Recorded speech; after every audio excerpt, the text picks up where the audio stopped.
Are there any crimes left without their own show on Netflix? Is that the Blair Witch or just a bunch of wet sticks?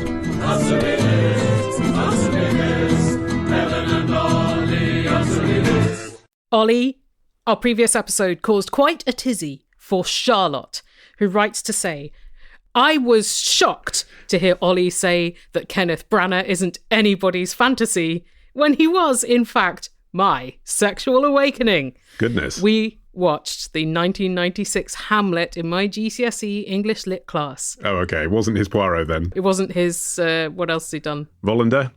Dead Again? Peter's Friends. Everyone wanted to fuck him in Peter's Friends. Charlotte says, I was absolutely taken by Kenneth Branagh as Hamlet's intensity and his tiny triangular beard. So much so that it prompted me to write a list of, I quote, sexy old men that I still have today. Apparently, this is who my 16-year-old self was into in 2011. And she's attached an image of the notebook that she wrote in 2011. Yep, Sunday, 22nd of January. Yes, yeah. What I love about it is, and we'll put it on the website as well, answermethispodcast.com, so you can read along if you like, is that it's got the names of the gentlemen on the left, David Thewlis, Alan Rickman, Kenneth Branagh, Viggo Mortensen. But on the right, the years of their birth. She's actually done the calculations. She's probably got a different list for sexy young men and sexy neither old nor young men. Ewan McGregor, 1971. So in 2011, 40. he was 40. I don't think he'd have appreciated being on this list with, like, actually old people. Darren Brown's on the list, also 1971. Jason Isaacs, 1963. And as of season 3 of White Lotus, he's probably a lot of people's sexy man. Some of the people on this list are basically from Harry Potter or Lord of the Rings. She's got a type. That would explain the inclusion of David Wenham, an otherwise rogue choice, Faramir from Lord of the Rings. Sexy Wizards would have covered it, honestly. I guess it's interesting, isn't it, bearing in mind that Charlotte, A, had a thing for Harry Potter and Lord of the Rings, and B, for old men, that neither Ian McKellen nor Michael Gambon are on this list. So that she still has a cutoff, doesn't she? Maybe that's what the year of birth is about. Maybe anything that has a 3 in it, she's like, ugh. Well, also, she's writing this list in 2011, but she's talking about Kenneth Branagh in a film from 15 years earlier than that. So she's got their entire age span to choose from. Yeah. You know, so it's quite a pragmatic choice in a way. Yeah, but it's sort of, but it's kind of like saying, oh, I'd choose Clint Eastwood. Well, from Dirty Harry, or Clint Eastwood from Talking to a Chair viral video. I also wonder whether because Kenneth Branagh is playing Hamlet, the titular role, his appearance unfurled your loins, Charlotte, because he was Hamlet.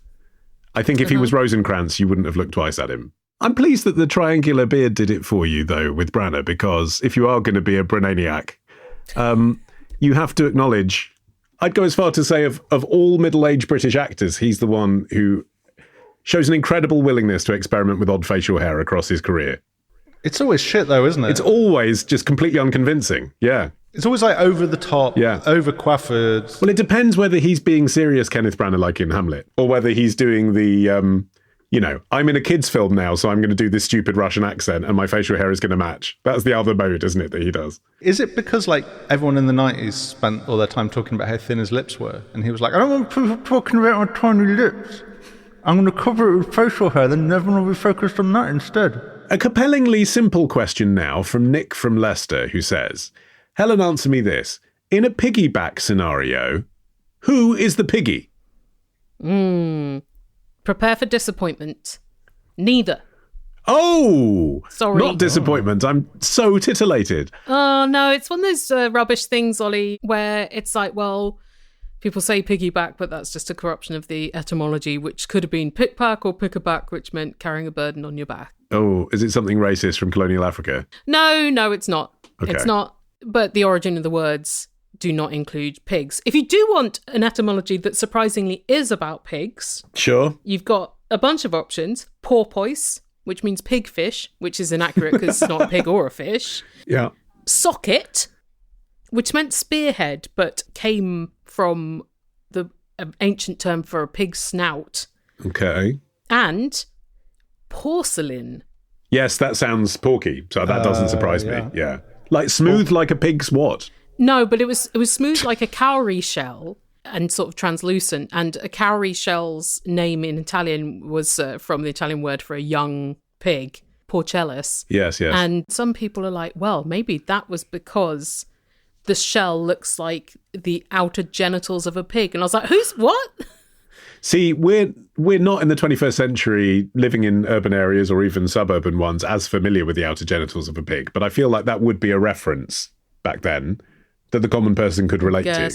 It's something you'd see every day. Like, oh yeah, like a pig's scrotum. So I don't think that is weird. Or a pig's vulva. Like, I feel something based around a cat's bottom is something that I would relate to very easily now, because I see my cat's assholes all the time. So I just feel like if you kept pigs, if people kept pigs, if pigs were around, it's kind of piggy place. It wouldn't be such a weird thing to compare. Okay. Yeah. You've convinced me. I had assumed before you rubbished the whole thing. Rubbish? I'm just bringing the truth. It's not my fault. Okay, before you informed me with your truths, my misinformation-addled brain had imagined that the piggy would be the bottom because I've seen in real life a pig give a joyride to a monkey. What? Yeah. Where did you see that? Just like going down Borehamwood High Street? Whipsnade Zoo. So actually not too far, really. Dunstable. They keep wild hogs and a type of monkey. They've got loads of types of monkeys there, like almost too many. Like you get excited to go into the monkey zone. You're like, oh, another one.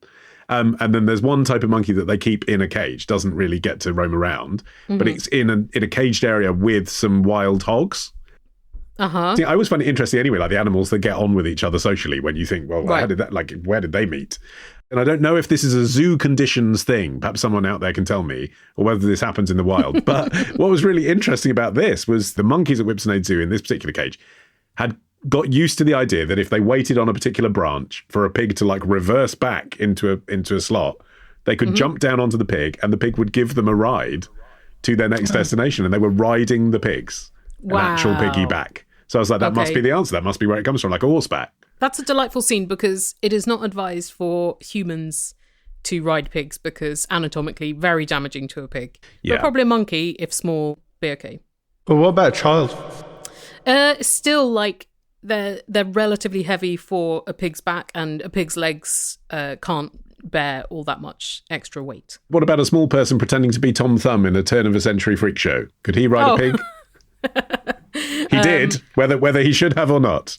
I was once in an absolutely atrocious stage production of Tom Thumb, and no one rode a pig, but I would have loved to have ridden a pig straight out of there, never to return. Now, who wrote Tom Thumb as performed by young Helen Zaltzman? Oh, God, it was Henry Fielding, but he'd written several versions, and the director had cobbled them together into one version that did not make sense and was not entertaining. I can't remember if I've told this story before, but the real nadir of performing this play at the Edinburgh Fringe in 2001. Shout out to everyone who came to see it, all three of you. Yeah, all nine people enduring that misery. Luckily, it was not popular. You're kidding me. Tom Thumb, household name. Towards the end of the first act, my character is like lying asleep on a sofa or passed out drunk or whatever. And there was another character on stage played by someone called David. And as I was lying on the sofa, I heard David break character and say to the audience, "You're supposed to laugh at the funny bits," and then left the stage with just me on it. Oh, good Lord. Horrifying. But you stayed in character.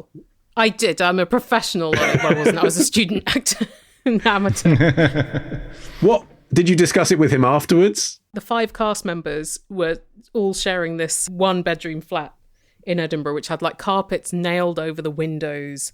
The walls were like this streaky red, like there'd been a massacre in there and someone had tried to make it look like Linda Barker's paint effects. So I think we all just didn't talk to David after that. It was unfair to blame the audience for not laughing. Yes. Because it was a real feat to find something to laugh at. Yeah. I mean, I've only ever once seen that done. It wasn't in a play. It was a stand-up comedian who is a well-regarded stand-up comedian who, like, if I said his name, you'd be like, oh, yeah, he's really good. Tell me his name and I'll cut it out. See? Yeah, that makes sense. Yeah. And I went to see him because everyone said, oh, he's really funny, he's really interesting, he's really unusual, you'll like him. And it was at Edinburgh. It was fine. The show was fine. It was lightly humorous and a bit weird, so it wasn't laugh out loud funny, really.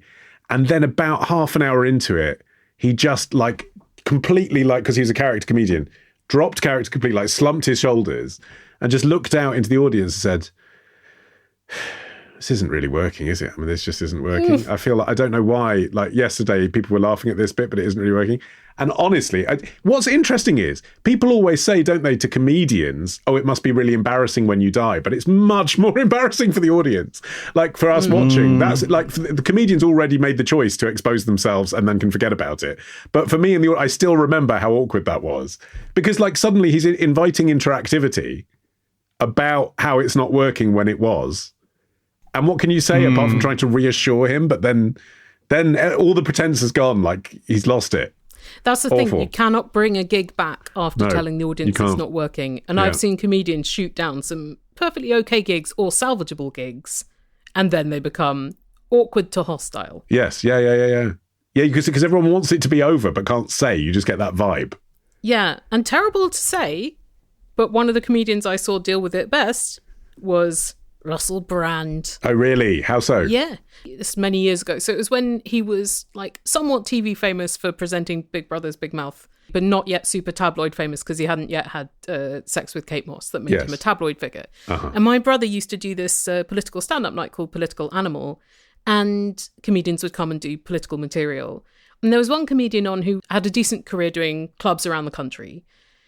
And halfway through his set, he left because he was like, sorry, the audience is too small, I can't do it. It was like 15, 20 people. So he said those words on stage? The audience is too small, I can't do it. And walked out during his set. So fucking rude. Yeah. You're there. I mean, think it and walk out at the beginning. Don't start the act and tell the audience they're too small. What are they supposed to do it? That was avoidable pain. Yeah, that's an unforced error. But it's just like so unprofessional. So then Russell Brand is next on and he's like, this is a pretty good crowd for me.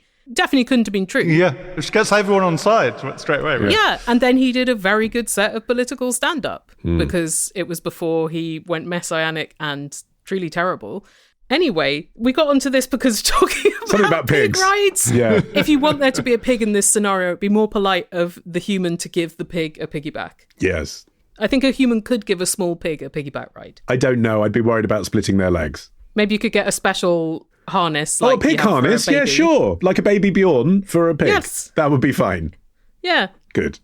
Great. Well, what a journey. Solved. Next. Here's a question from Grace from Portland, Oregon, who says, I got married last weekend. Congratulations. Yes. And my sister, as maid of honour, gave a speech during dinner. It was full of the usual sisterly love niceties. Oh, I love you so much, blah, blah, blah. But put a cork in it. But yeah, there was one bit that caused me to really pause.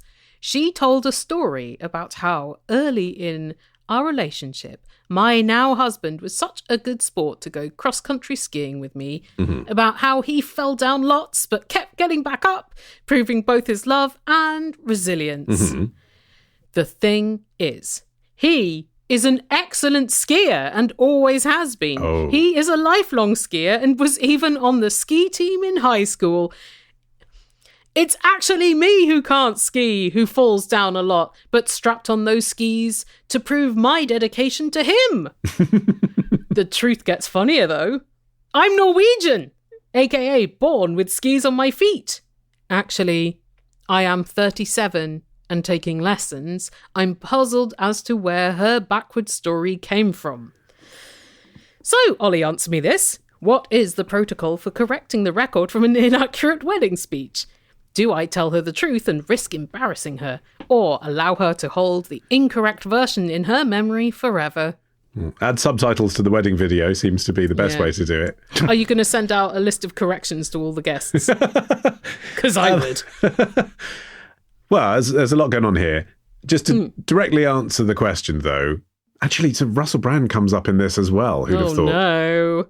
Not again. Recently, I met up with someone who I hadn't seen for 20 years. And the last time we saw each other was when we were working with Russell Brand for the day. Oh, I remember that job for you, yeah. Yeah. Both of us had the experience of it being an exciting and glamorous opportunity and also the worst day of our professional lives. And we shared that about it. But what was really interesting was I've been telling a version of that story from my personal experience for the last 20 years, haven't seen her for 20 years. she wanted to share with me everything that she was like, oh my God, wasn't it so weird when this, and this? And all the things she picked out were totally different to mine. Huh. And half the things that I was like, yeah, but then this happened and this happened. She was like, no, that wasn't like how it happened at all. Really? Like, we could both agree he was a massive bellend and it was horrendously stressful. but we couldn't agree on the actual timeline of events that had made it so awful. And so I feel like very often people's perceptions genuinely skew around, it's not a false memory. No. It's maybe like imposing a narrative afterwards. Yes, exactly. To make sense of something so that it's satisfying. Because this is a speech she's given. So in her mind, she's made this arc of a speech and has actually forgotten that that's not what happened. I honestly think that's probably what the case here. Yeah, maybe she was like, someone was shit at skiing. Yeah. And it was more likely him because my sister's Norwegian. She was born with skis on her feet. Yeah. Hell of a birth story. But memories are so fallible, aren't they? And then you fill in the gaps with things to make the little shreds stick together better. Well, also, if it's an anecdote, like with my Russell Brand thing, if you've spent 2 decades telling everyone this story... Yeah. It's your version of the truth. You've forgotten which bits you embellished and which bits have come from the source material. And I've had that before as well when I've interviewed people, because I talk to people about their life stories on The Modern Man. And I've had people that know that person say, well, that's not what happened. And I've definitely not felt that the person I'm interviewing is a fantasist in any way. And I'm not sure that the person who's telling me that it's not how it happened is right either. I think the truth's probably somewhere between the two. And people just misremember things. So I'm saying all this because I feel like, don't tell her directly like you've told us that she just got it completely wrong, because she probably won't think that's funny. She'll probably think, oh shit, that's the thing that you're hung up about from your wedding and there's nothing I can do about it now, it's in the past. But by all means, do keep mentioning in real life that you're taking your skiing lessons so that slowly over time she corrects the version. Because what will happen is she'll forget that she told that story and she'll misremember the wedding speech as the other way round if you inject her with enough truth serum. And the other thing that I thought you could do as a humorous way to deal with this in the future, perhaps, is if she is not yet married but might be in the future and therefore reciprocally you become her maid of honour. Oh, revenge. Your whole speech can be this. In the roasting bit of her before you get to the lovey-dovey bit, you can then reveal that she completely fucked up her wedding speech to you. And that's then funny in that context because she just made up a load of shit about you, but you love her. That's okay. You've got to be very careful with your fact-checking if that's the approach you choose, because you need to be unimpeachable. Wow, yeah. If you've got a question, then email your question. If you've got a question, then email your question to answer me this podcast at googlemail.com. Answer me this podcast at googlemail.com. Answer me this podcast at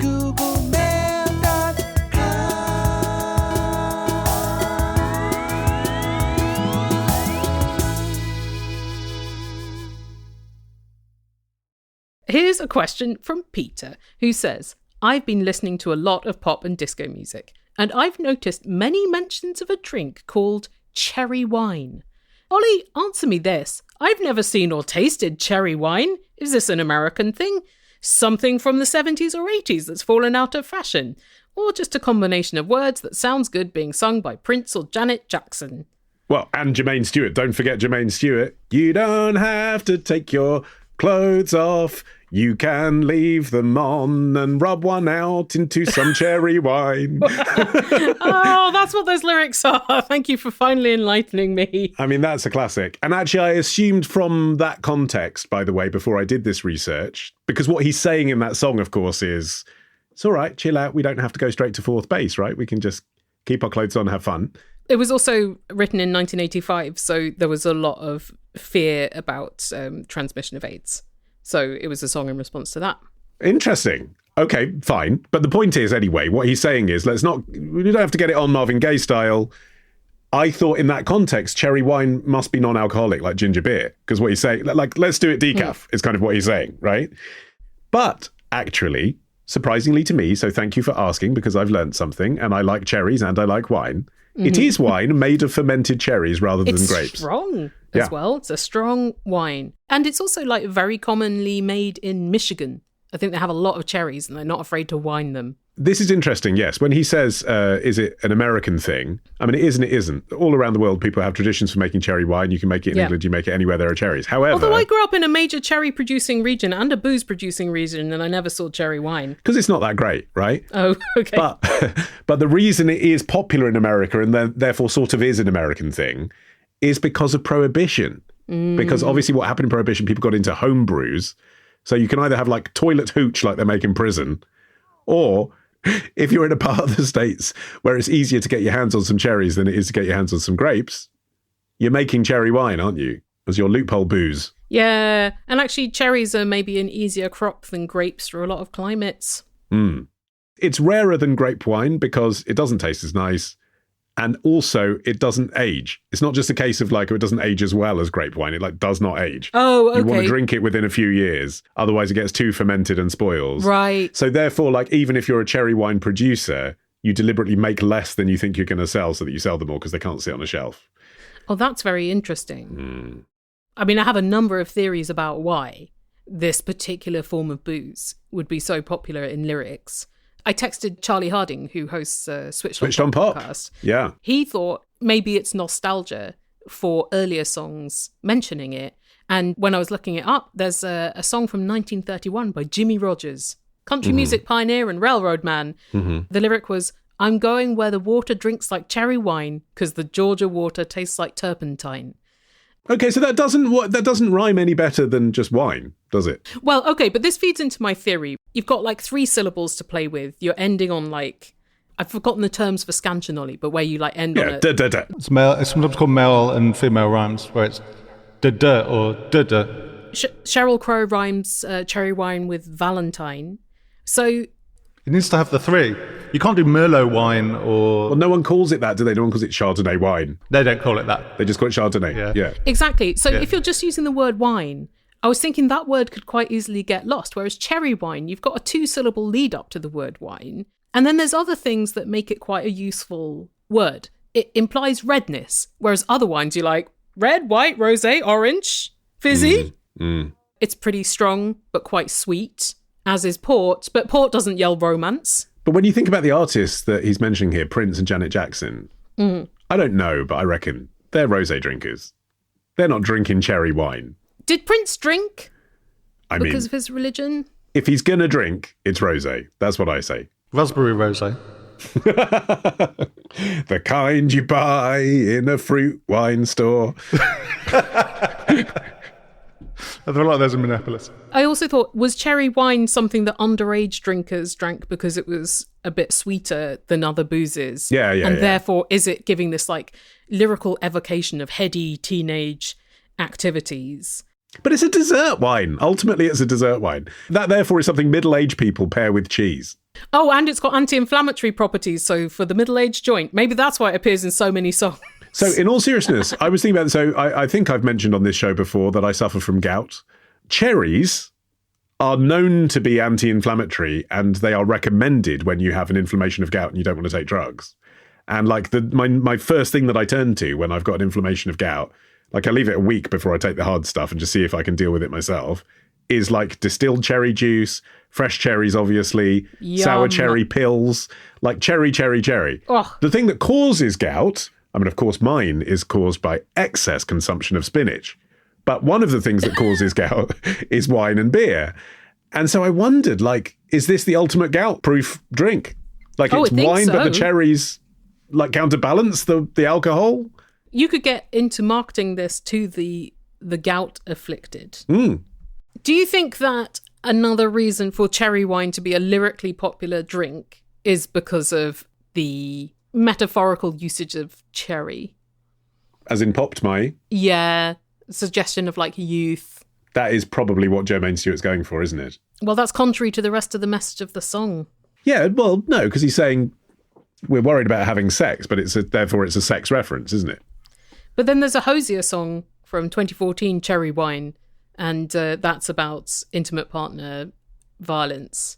Well, who knew that a fruit wine could have so many meanings in so many songs? I know, right? But then, of course, like if you looked for the same things for champagne or beer, there would be thousands of songs. So maybe it's not that weird. Maybe people just like to write about alcohol, and actually It's actually unusual in that there's only a handful of songs about it because it is cherry wine. There's quite a lot considering it's cherry wine. Exactly. There's quite a lot considering, but I mean, proportionally, how many songs are there about drinking beer? It's probably about right, isn't it? I think it's been quite restrained of us to talk about fruit wine for several minutes without trying to do a Moira Rose and Schitt's Creek impression. Oh, that's so good. If you're making it yourself, by the way, remove the pips first. They contain cyanide. Oh! Useful piece of information for you. Well, that adds a whole new level to these lyrics. Yeah. You don't have to take your clothes off because I'm going to kill you with alcohol. And then dump you in the canal. My uncle built my website, he did his best. It's pixely and spammy and nobody's impressed. To be fair, he died 12 years ago, he can't update it whilst he's at rest. Not that he would have anyway. Well, with Squarespace there is nothing to upgrade ever. Their sites update themselves. Isn't that clever? I wish my uncle could see it, but now he's gone forever. Man, he loved websites. He would have died twice. Thank you very much to Squarespace for sponsoring Answer Me This. And making it easy for you to design beautiful websites, yada, yada, yada. Classic Squarespace stuff, you know it. Yeah. Amazing how many things there are to say about Squarespace, but it is worth saying this.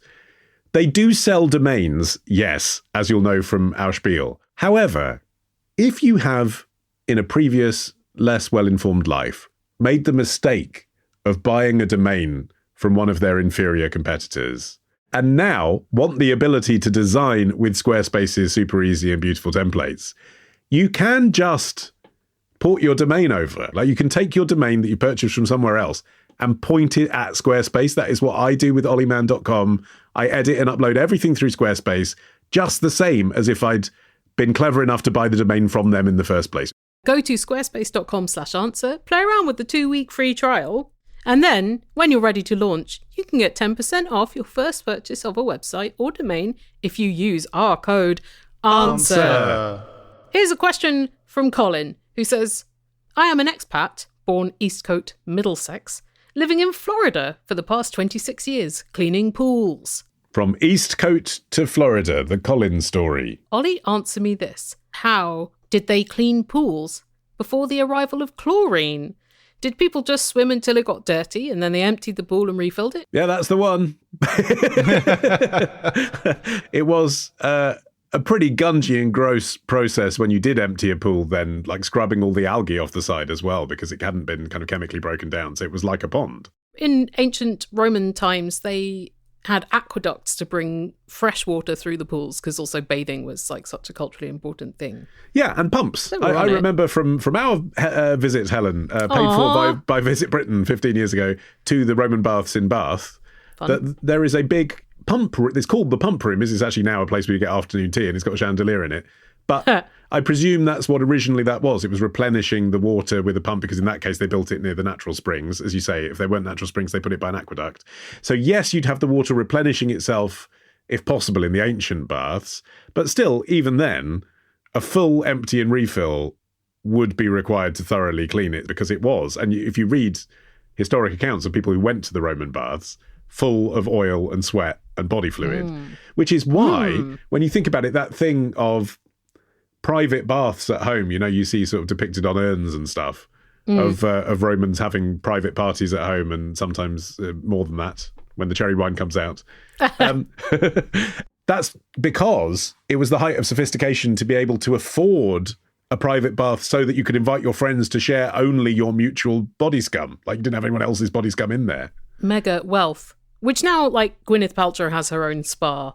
And it does look very nice. But again, it is like, I don't want to have to mix sweat with the commoners. It's interesting, isn't it? Colin works in Florida cleaning pools. So therefore, the people that are paying him are rich enough to A, have a swimming pool, and B, pay someone else to clean it.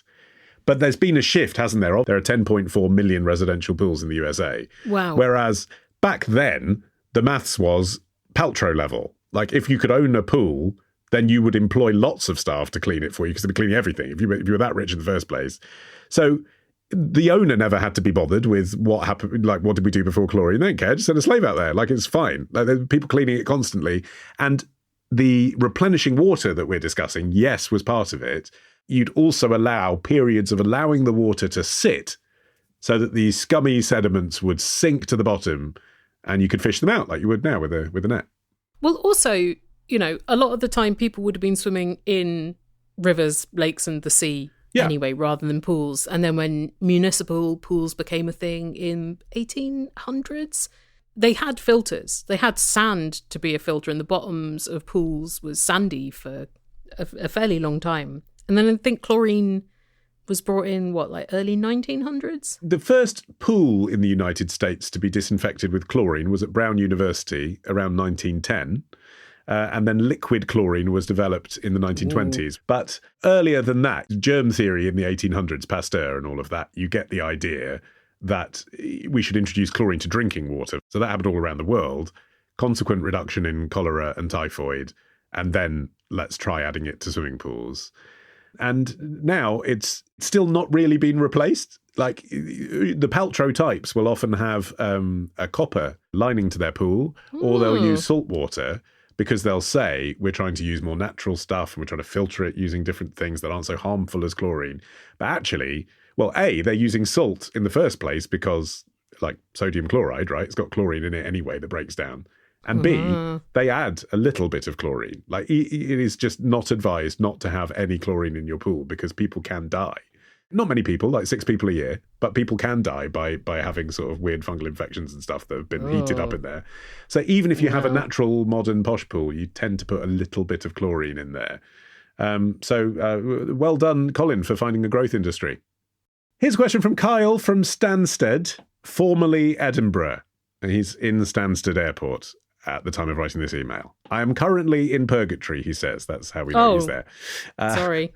And I've spent so long delayed that I've finished the book that I planned to read on my flight while eating far too many bowls of lounge crisps. You got to make the most of the lounge crisps. I've just come to W.H. Smith to pick up a new book, and I am shocked that they are all massive.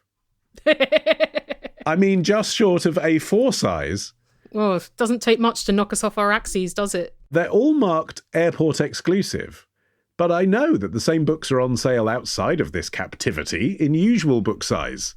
So, Helen, answer me this. Does this exclusive refer to the size of the pages in the books? I have some books in my bag of a range of ages and publishers, and they're all what I thought of as normal size books. Not this airport expansive version. You can really tell that he's got the time to write this email, haven't you? Because it's a 2-sentence email that he's expanded across 5 paragraphs. And he's got rage bubbling up from other sources that he can channel through to this. If that's the case, he continues, why would airport exclusives be bigger? Surely a tighter print in a smaller book suits the traveller more. Hoping that you can shed some light and reassure me I'm not just losing my grip on reality. Steady on. I too want the convenience, Kyle, of a book that is less huge, won't trip my carpal tunnel. So there's 2 major sizes of paperbacks, A and B. A is the sort of regular ones that are quite small.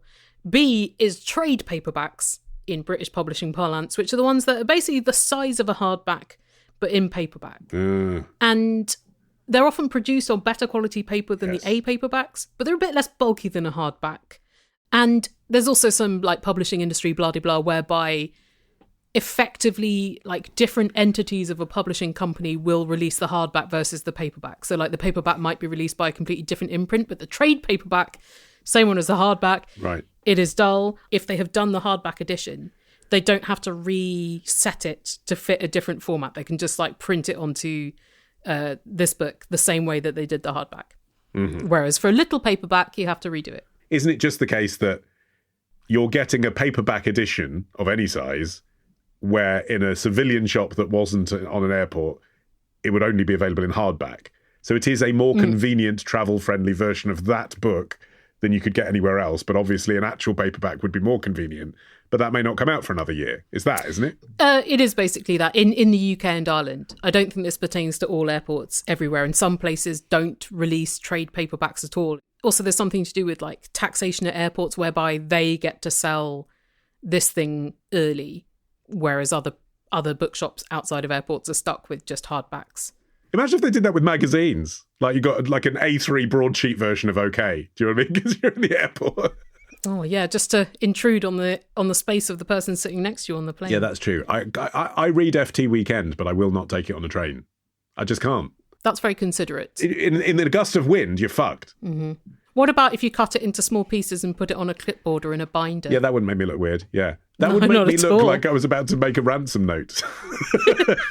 It's good to be ready. Yeah. I do think the book situation, though, in British airports tends to be a bit more tawdry than in other ones, because, like, in British ones, it's sort of celebrity memoirs or whoever's the Andy McNabb of now, that kind of book. Yeah, exactly. It's whatever's in fashion. So if that's misery memoirs, it's those. If it's celebrity memoirs, it's those. If it's parody books, it's those. Whereas other airports I've been to, you can get quite a classy selection. I bought the Memory Palace book in an airport. Unthinkable in Britain. Regardless, Kyle, you should treasure the opportunity you've had to visit a WH Smith of any kind, because... Oh, what's happened since I left the country? Of course you don't know about this, do you? No, my God. You think you're going to come back to Britain and see WH Smith? Fucking think again. It's gone. Oh, what? It's gone. It's been replaced. I can't believe they did this, like, overnight. Oh, I'm excited to tell you about this if you don't know. It's such a bad rebrand. It's like AI did it.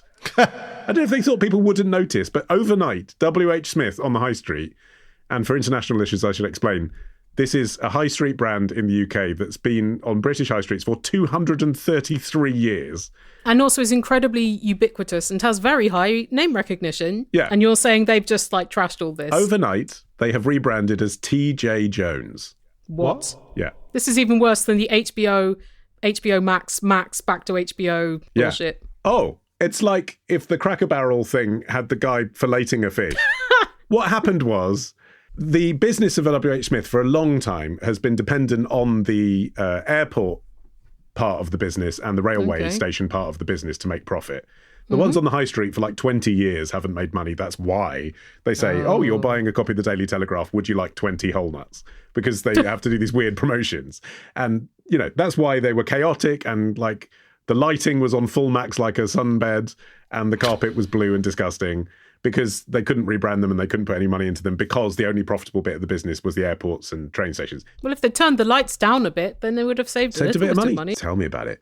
What they did is they sold the high street business to like a financial conglomerate who want to milk it for what it's worth and shut down a load of stores, presumably, and then kept for themselves the profitable part of the business, which I guess makes sense.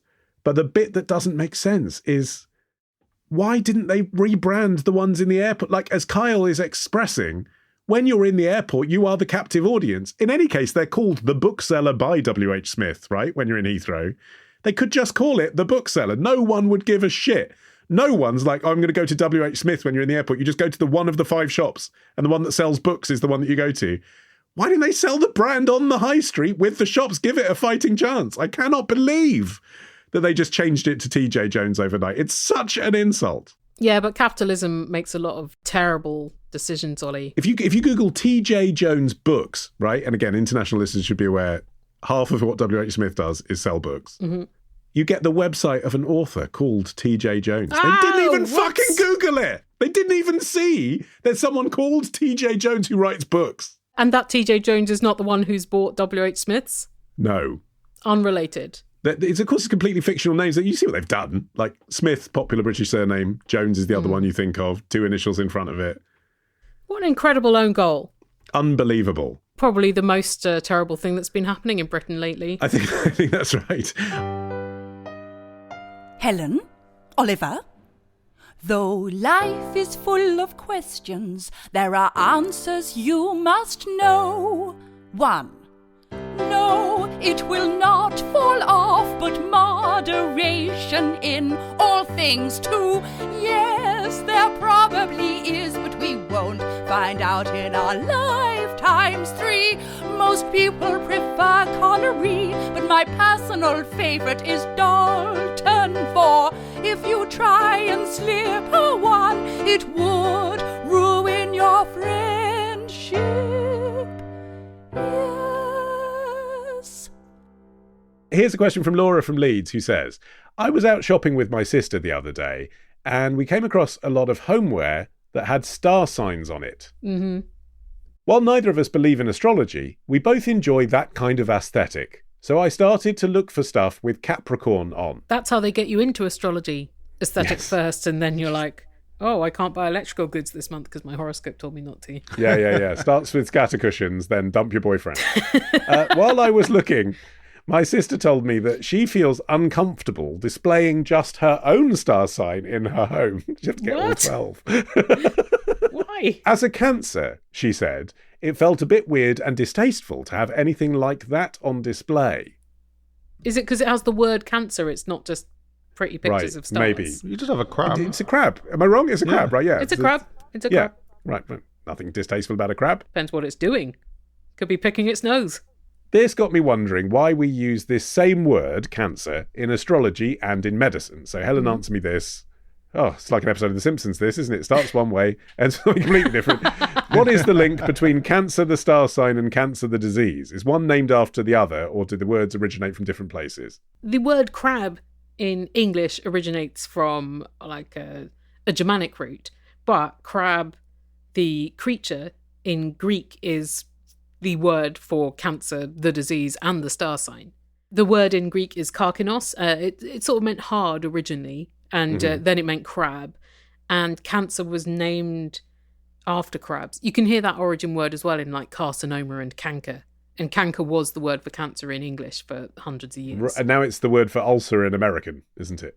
But is there a direct visual connection? Like, I get that there's a linguistic one, but were people thinking crab when they thought cancer? They were thinking crab. Hippocrates, the often called father of modern medicine, gets the credit for calling cancer after crabs, either because of the aggressiveness, like a crab, or because they thought that the profile of tumours kind of resembled crab, or it could have been because of the tenacity of a crab to cling on to things, seize on things, because at the time it was rare to be able to cure cancers, although they did misdiagnose quite a lot of things as cancer at the time, to be fair, because it was like 2,500 years ago. So yes, they saw crabness in the disease, and often they do see animals in disease, like alopecia is from the word for fox, because foxes often get hair loss. I've never seen a bald fox, to my knowledge. Maybe they've got toupees. That would make sense. They are London foxes. The particular crab in the constellation supposedly is Karkinos, the giant crab, who features in some, but not all versions, of the second of the 12 labours of Heracles. Oh. While he was busy trying to kill the Hydra, the crab attacked his feet. And so Heracles stamped on it, and as a reward to the crab for dying, the goddess Hera put the crab into the sky. The Greeks are good like that, aren't they? Like having stories for everything that you can see. and yet they didn't have a fun song that the crab sings like they do in The Little Mermaid. That's what it's missing. Well, maybe they did and it just hasn't lasted. Under the feet of Hercules. Yeah, it could have been in Hercules, couldn't it? Yeah, that was after The Little Mermaid, though, so maybe they felt that the crab ship had sailed. Well, Ricardito in Brighton has sent us a question. Ollie, answer me this. Why can't characters cross over to different TV series sometimes? Wouldn't it be great if a character from Coronation Street had a cousin in Walford and appeared in a few episodes of EastEnders? The only example I can think of was when Tanya Turner in Footballers' Wives got banged up in HMP Larkhall in the series Bad Girls. It was brilliant! So, are there more examples of this? What are the barriers that stop this happening more? I suppose the barriers between different fictional universes. Well, and the creatives and executives that control the IP. I mean, you can't just take a character from someone else's thing and put them in your thing. Probably the copyright lawyers are the most significant in that equation. Yeah, exactly. I assume also expense, the schedules of different actors. I think it would take the audience out of the fiction quite a lot by seeming too much like a gag, too self-conscious. Exactly. It's saying to the audience, we too are a work of fiction, isn't it? Whereas the whole point of universe building is that you buy into the reality of what you're watching. I mean, when you think about it, the way that Ricardito set up this question, I realise in 2025 soap operas aren't as big as they used to be, but nonetheless, think about it in the history of Coronation Street. You've never shown a family sitting down at 8 p.m. to watch EastEnders. I mean, that's completely implausible, isn't it? But, you know, in Corrie, EastEnders doesn't exist. So I suppose you could have a character who was in EastEnders because in both worlds, neither show can be there. Otherwise, they'd be watching it in a slice of life kitchen sink drama set in Britain. We were talking about Phoebe in Friends. She, as in Lisa Kudrow playing Phoebe, was Ursula's twin sister from Mad About You. And that's basically because Mad About You was made by the same team. They liked what Lisa Kudrow was doing in Mad About You. They wanted basically the character she was playing in that, which was a waitress at Riffs, to be Phoebe, but then thought, well, Mad About You is a massive NBC sitcom, so it's odd to cast the same actor, and we don't want that exact character. So suddenly she had a twin sister. So Phoebe Buffay had a twin sister, also played by Lisa Kudrow, who was in Mad About You and went on, according to the last episode, to be the governor of New York. Speaking of Friends, they also had a visit from a couple of doctors from ER fairly early on. Oh, right, yeah, that makes sense. So I wonder if they're just all like filming on the same lot or something. No, it's NBC cross-promotion, isn't it? This is 90s. also This is that. peak must-see TV era. Well, that happened really recently as well, because there was a crossover episode between Abbott Elementary and It's Always Sunny in Philadelphia, both of which Philadelphia set. Mm-hmm. Are you too familiar with the St. Elsewhere cinematic universe? I'm not. St. Elsewhere was a medical drama in the 80s, and spoilers, in the final episode we learn that the whole series is happening in the mind of an autistic boy. And this has led various people to note that there's crossovers with other series, right? So there's direct connections with like MASH, Cheers, Degrassi Junior High. In what sense is there connection? Well, in different ways. So like the St. Elsewhere characters go to the Cheers bar in one of the episodes, for example. So those exist in the same universe. Right. Does anyone from Cheers have to go to St. Elsewhere to have their stomach pumped? I don't think so. That would happen a lot more than was permissible in a family sitcom. The amount they drank. In Homicide: Life on the Street, there's a character from St. Elsewhere that is investigated for murder. Wow. So there's crossover with characters. And actually, these series also have crossovers with other TV series and sometimes cinematic properties. So if you go down the rabbit hole, as it were, there is a huge amount of fiction that exists in the St. Elsewhere universe, and therefore in the mind of this autistic kid. Well, of course, in a sitcom, though, it's a heightened reality anyway, isn't it? So it doesn't really matter because weird things happen in sitcoms anyway, like actors change, even though they're playing the same character. Well, the quintessential one is Robin Williams as Mork. That originated in Happy Days, which is just mind-blowing to think about that they had an alien character. But like I say, heightened reality. That's so left field for that TV series. But the point is that Mork in Happy Days couldn't then be really the same Mork in Mork and Mindy because Happy Days is set 30 years earlier, except he's an alien, so maybe he could. Time works differently. Yeah. Like when Mork and Mindy have a child and he ages backwards. Speaking of Cheers, you have all these characters from Cheers who go and visit Frasier on Frasier, but that's within the same universe, so it doesn't hurt your brain as much. But it's still novelty enough to be a bit of a like removal from the fiction of the normal show. Yeah, so that's like Law and Order characters, I believe. I've never seen an episode of Law and Order turn up in other spin-offs of Law and Order, because in that universe they're all cops but in different states. Del Boy turned up in The Green Green Grass, which was the Boise spin-off from Only Fools and Horses. Yeah. You make that face now, Helen, it ran for 4 seasons. Yeah. I'm sure there are as well examples of celebrities who went on to play parts in Muppet films who had previously guested as themselves in a Muppet TV show. If Kermit has previously met John Cleese and been excited to have John Cleese on as a guest, bit weird that he turns up as a hotelier in Britain 10 years later in a film. And he doesn't recognise him. But what's the working memory for a frog? Is it like a goldfish? Right. Yeah, I suppose that explains everything. Here's a question from Tom, who could be from Rotterdam or anywhere, Liverpool or Rome, but he is in Rotterdam. I bet he gets that a lot. And he says, many years ago, I visited a buddy of mine who had moved to Canada. We had a great time together, and one night, after a couple of beers and a bottle of whiskey, we decided to get matching tattoos to cement our friendship. I don't think that they cement a friendship, matching tattoos. They document a night where you both thought it was a good idea to have a tattoo, and that is it. They are a moment in time that is then there on your body for a long time. Yeah. I think they no longer will tattoo people who are drunk here, by the way. Since we were in Canada, we thought it would be a good idea to have maple leaves tattooed on our shoulders. Not very imaginative. I suppose you were tipsy. I mean, design-wise, for Canada, it's that or Justin Trudeau, isn't it? Hey, there's Carly Rae Jepsen. Yeah, and forgive me. All Dressed Crisps, Hawaiian Pizza. Yeah. It's a lot of options. Moose. John Candy? Yeah. Yeah. Eugene Levy. Oh, Lord. Now Ollie's sold. If I come to Canada, let us get drunk and get Eugene Levy tattoos all together, please.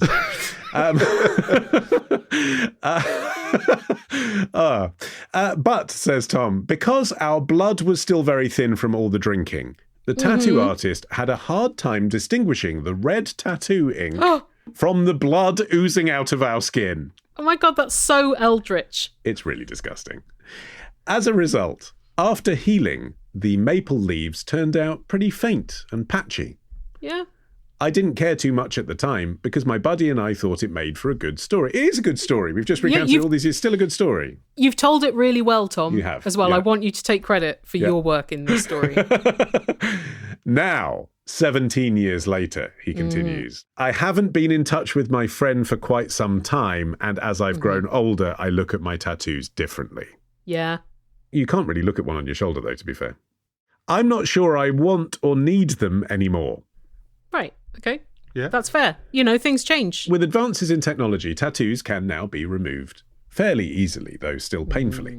Yeah, I've heard very painful. Quite expensive too. Helen, answer me this. Would it be unethical of me to get laser removal for my patchy maple leaf tattoo without informing my buddy? I have no hard feelings towards him. It's just that I'm not that into tattoos anymore.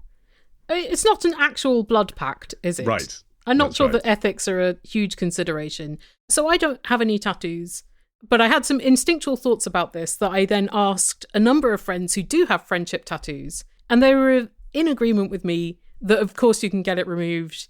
It's your body, and you don't really have an obligation to someone you no longer see or speak to. It doesn't sound like there's any hostility there, just, you know, the passage of time. So Correct. yeah, why not? Yeah. If your friend got theirs removed, would you want to know? If so, why, Tom? That's exactly the question to ask. Exactly. And if you would want to know and you'd feel somehow he'd not taken your feelings into consideration, then that says more about an issue you have with the fact that you're no longer friends, and also perhaps guides you towards the answer. So in either case, that's a useful question to ask, because if you really would feel like you'd be upset, then you probably should tell him. Unless you want to get back in touch with him just for old time's sake or something. Exactly. If you've drifted apart, like, you know, as people, then actually this is a good WhatsApp conversation, isn't it? Picture of the tattoo as it looks now, with the caption, oh God, this looks awful, I'm thinking of getting it removed. Ha ha, can't believe we did that. Might actually open up a fun conversation. Then you've told him, and also you might actually have a chat about it. Yeah. And he's not going to be hurt.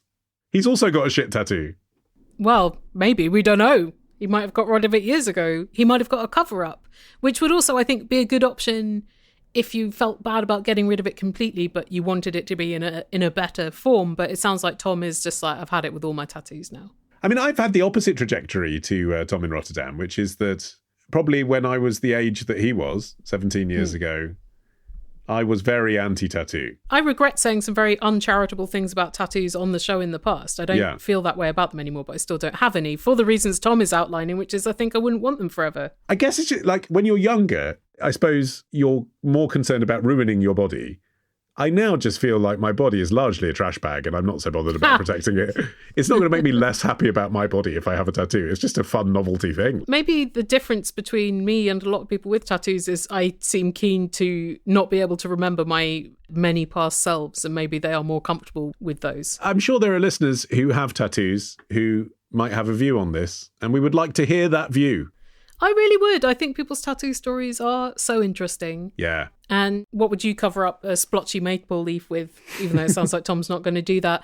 Our next episode, AMT 411, will be out on the 30th of October 2025. The day before Halloween.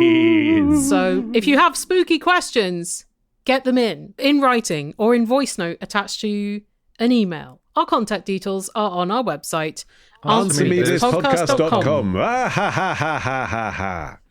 And rot inside a corpse's shell. No. Also, remember that you can follow us at patreon.com/answermethis and support the show financially. Yay, and hello to thanks. Hannah, who is our 1000th Patreon. Release those big money balls. Ding, ding, ding. What does Hannah win? She wins this shout out, which is priceless. She wins the continuation of this podcast. Exactly. Wow. When we relaunched the show, our target was 1,000 paid members. I think we're at 1,003 now. that means that this show is financially sustainable, even if the money that we get from advertising or sponsorship dries up entirely. Because podcasting is very financially unpredictable these days. Correct. So that means we are A, paid for our time, and B, paid in lieu for the first 18 years you listen to us for free. He never forgets a grudge. So if you are one of those 1,003 people keeping us going, thank you. This monthly dose of Answer Me This in your pod box is for you. And if you're not, it's not too late. Patreon.com/answermethis. No, it's never too late, really, unless the show stops again.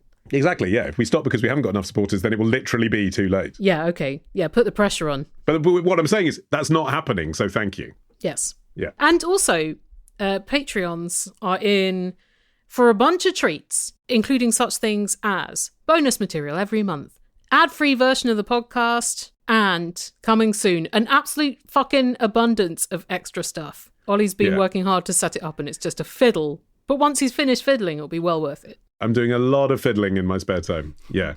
And Ollie, have you been doing any podcasting you want to tell our dear listeners about here? Oh, yes. I suppose I should mention the fact that October is the 10th anniversary of The Modern Man. Wow! The show that is named Congrats. after me. Yes, The Modern MANN. Thank you. How are you celebrating? Every edition of The Modern Man, my co-host Ollie Peart is challenged by the audience to test out a trend that is zeitgeisty and cool. So what we thought we'd do for our 10th birthday is test out birthday trends. We're going to go to various cool venues and eat and drink stupid, trendy things. That sounds great. It will be What fun. I mean, I'm trying to remember what I did on my 10th birthday.